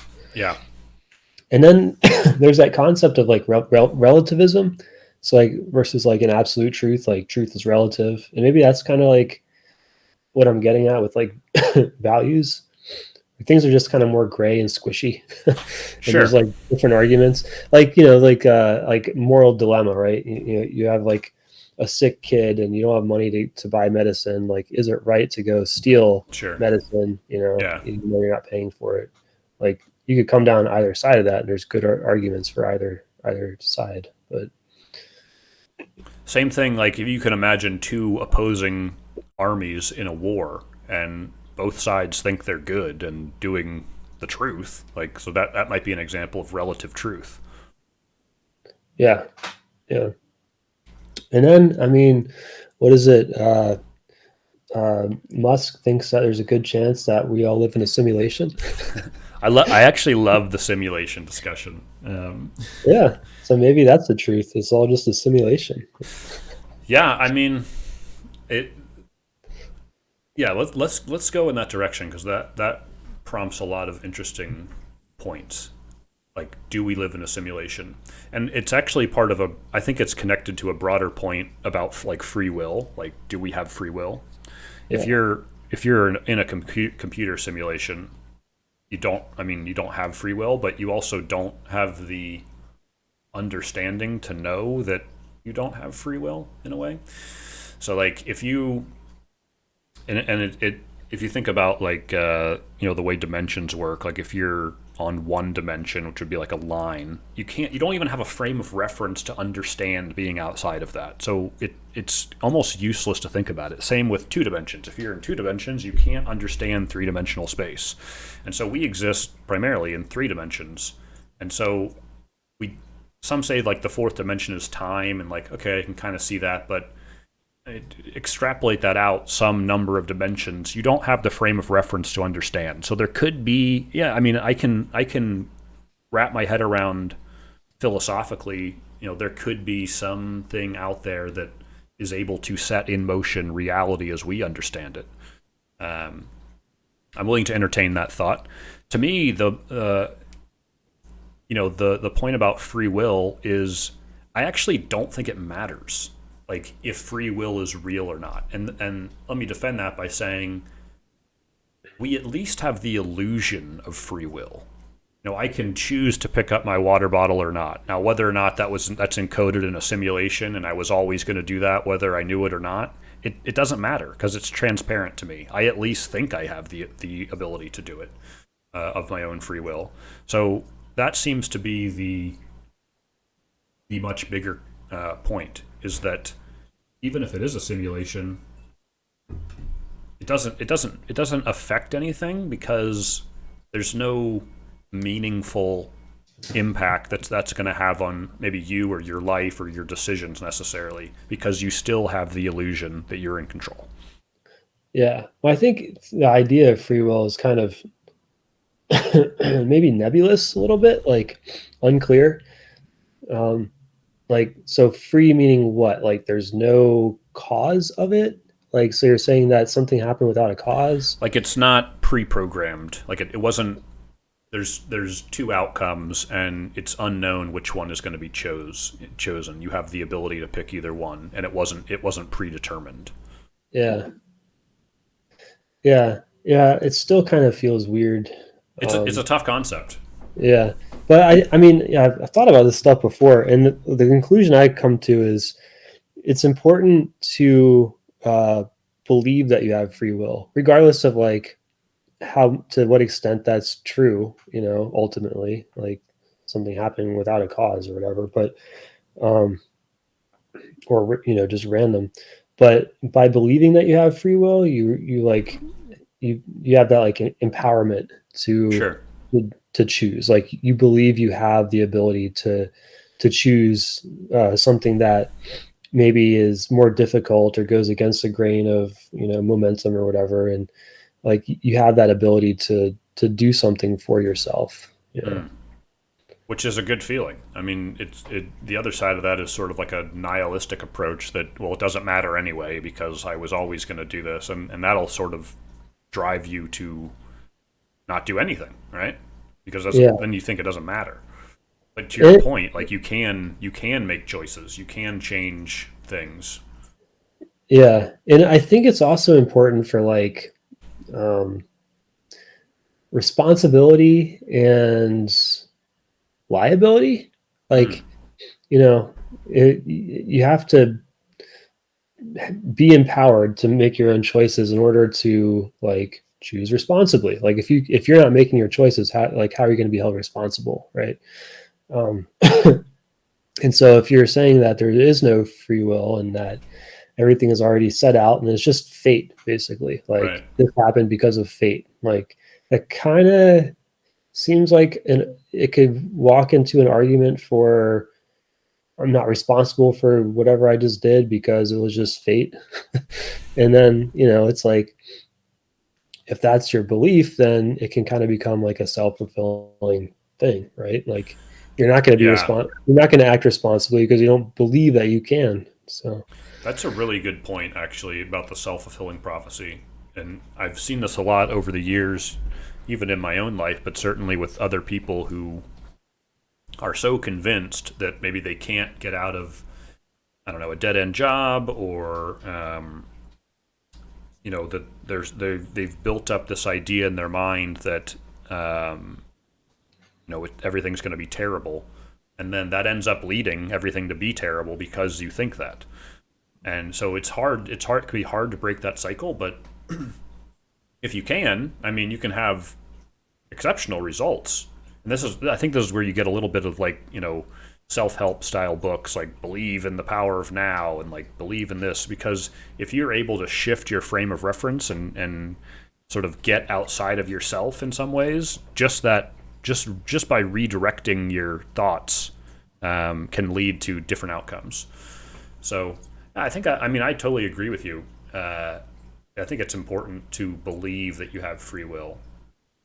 And it's interesting discussions to have about simulation or not a simulation. To me, it doesn't matter. I don't care one way or the other, yeah, because it's one of those questions that you effectively cannot answer it.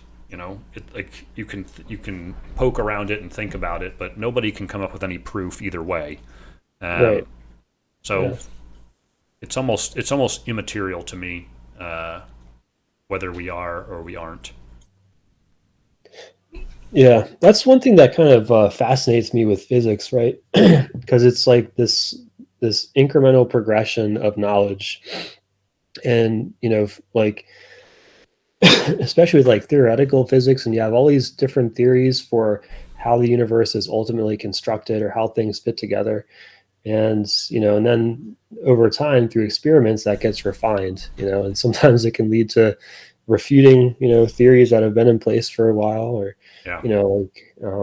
yeah, it's just so you're continually like better approximating what is actually true Right. without ever getting there. But it's the fact that we have that means to continue like discovering and not only like coming up with ideas of how things are, but being able to like incrementally move the needle on like how much proof there is for various ideas. Yeah, yeah. So And then it gets really wild when you get into like the quantum realm, which I yeah, don't fully understand at all. But like, there's concepts where, like, when you think about the meaning of truth, like what is true, and there's an idea in like quantum mechanics that consider like looking at something and determining whether it's off or on, like at a fundamental level, whether it's true or false. But in quantum mechanics, in some cases, the very act of observing something can fundamentally change the value of it. So then it's yeah, like, well, really, what is true? Like what is um, what's the is it called? Is it Schrodinger's cat? Like oh there's a yeah, cat in the box and you don't know if it's alive or dead, but like there's this idea that like something can be true, but then if you look at it, it's no longer true, and it's like, whoa, that gets really really out there. So it introduces another sort of dimension to like what is the truth. yeah. And it seems like the idea of superposition where you have something that is in multiple states Yeah. simultaneously, so it's almost like a different state altogether. But yeah, I mean, there's huge evidence to support quantum mechanics, and Right. then now they're like building quantum computers Right. utilizing those principles. So it's obviously like pretty accurate depiction of how things work at that level, even Yeah. though it is very hard to wrap your head around. And then I have a book about like evidence for the multiverse. So the idea there is that with quantum mechanics, you have things and they go into superposition. So there's many possible outcomes, and then you measure it or whatever, interact with it, and you collapse that wave function of possible outcomes. And so like a single outcome is chosen. And then so like this theory is that like there actually all those possible outcomes ended up happening just in different universes, and the one that you see is happening is just the one that happened in your particular universe. So in that case, like the number of universes is continually expanding as these multiple possibilities you know end up consolidating into a single outcome, Yeah. which is kind of crazy. But apparently, there's like a lot of evidence that would support that theory. To me, I've heard some of that, and it's like an interesting thing to think about. But again, it functionally doesn't make any difference to me. Yeah, Um, so it's like a fun talking point almost, and this honestly connects back to this idea of like it's like a religious thing, even like, well, does God exist? Um, and to me, like in general, I actually don't have a lot of issues between like science and religion, especially because if you go back far enough to like like enough of the first principles or whatever, it's really the same thing. Like whether the Big Bang happened and because the universe exists, to me that's almost like there has to be something. It's like the unmoved mover, right? Like there's something that's yeah, set in motion that. So whether you want to call it God or whether you want to call it something else from quantum theory, um, anything that exists in reality as we know it. My question is always, why does anything exist rather than nothing exists? And by yeah, nothing, I exactly. literally mean like null, like a null concept in programming. Like it's not that it is zero; it's like it doesn't exist at all. Right. Yeah.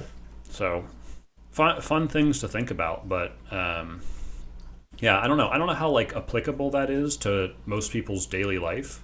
Um, because like I said, it doesn't really change anything about like how you interact in the world, um, or change the fact that you whether you have free will or not, you at least believe you have free will, or you have the illusion of free will, or whatever we said. Uh, it's still life. It still Yeah. keeps ticking.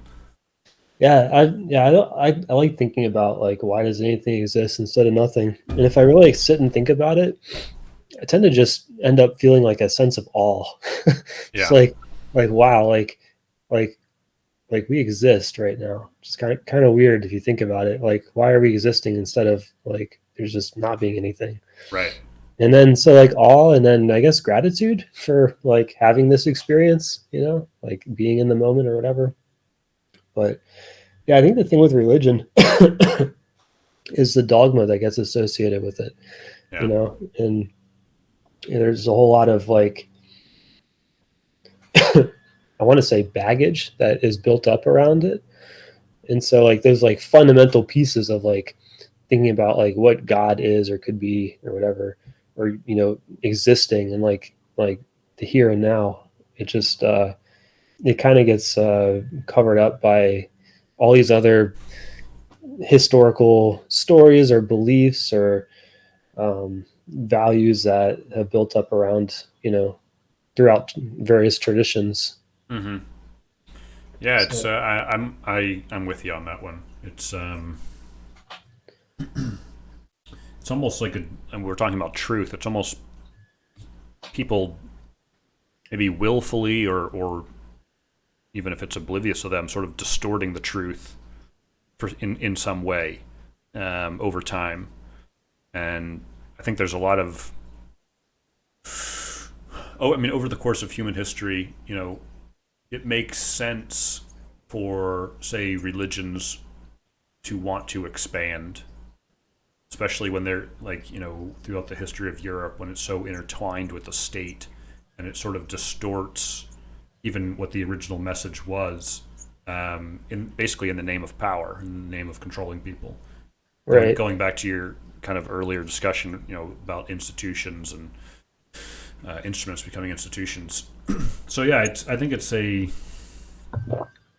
I oftentimes am frustrated with I guess the outcome of religion when it's almost like political. Like it's used to as like a tool to divide in many ways, rather than maybe even what it could be or should be to try to unite people, try to I mean, at its foundation, it's about, at least in the Bible, it's supposed to be about treating people well and being compassionate. And Christians like to say to be like Jesus. And unfortunately, it feels like a lot of Christians miss the message of what Jesus is trying to say, which is basically to be compassionate, to even to like those in the lowest rung of society, the prostitutes, or whatever it is. And so it's a frustrating endeavor oftentimes for me, where I see a discrepancy between what it's supposed to be and kind of what it ends up being. Yeah. I mean, the golden rule is pretty simple, right? But not always as far as implementing it or living it. But like the idea itself is pretty simple. Just treat people how you want to be treated. Like, Yeah. yeah, be compassionate. That's you saying that actually made me think of another related point, which is just if you're struggling to find maybe meaning in your life, or thinking that life is meaningless, or basically sort of like a nihilistic approach. I encountered this idea somewhere along the line listening to speakers or something, but even if it's meaningless for yourself, you can at least find meaning in reducing the suffering for someone else, Yeah. which is a really strange concept. And so even if you, like, let's say you're on the side of free will doesn't exist and it's all predetermined and there's, fate and this and that and nothing I do matters, so it's all pointless, and, you just sort of want to give up, you can at least sort of take solace in the idea that even if all of that is true, you can see other beings, animals or people existing and suffering. And so there's at least some amount of, I don't know, moral obligation, or so you can find that sense of purpose by trying to minimize that. Even if we're a simulation, even if that's like a simulated person, right? The fact that they appear to be suffering or are suffering means that you can help them Yeah. potentially.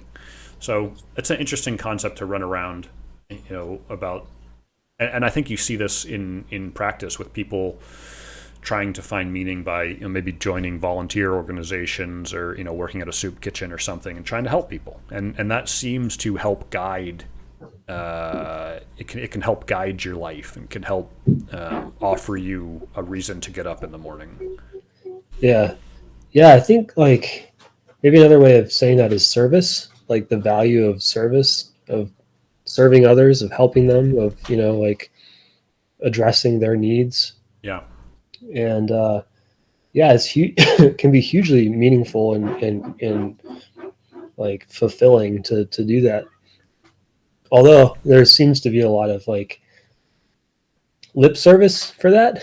sure. Like, oh yeah, like I'm, going into this role or this profession so I can, be of service. And then a lot of it's just like when I go into some lucrative career. I Sure. remember I've seen that. But yeah, like at its core, like there is definitely value there. Like, you know, helping out somebody. Yeah. Well, we've gone for 2 hours. Should we wrap it up there, maybe? Yeah, that's probably a good place to wrap it up. And we'll see what comes up next time. Cool. Yeah, this was a great discussion. Really enjoyed it. Yeah, likewise. All right. Well, I'll catch you on the next one. Yep, All sounds right. good. See Yeah. ya.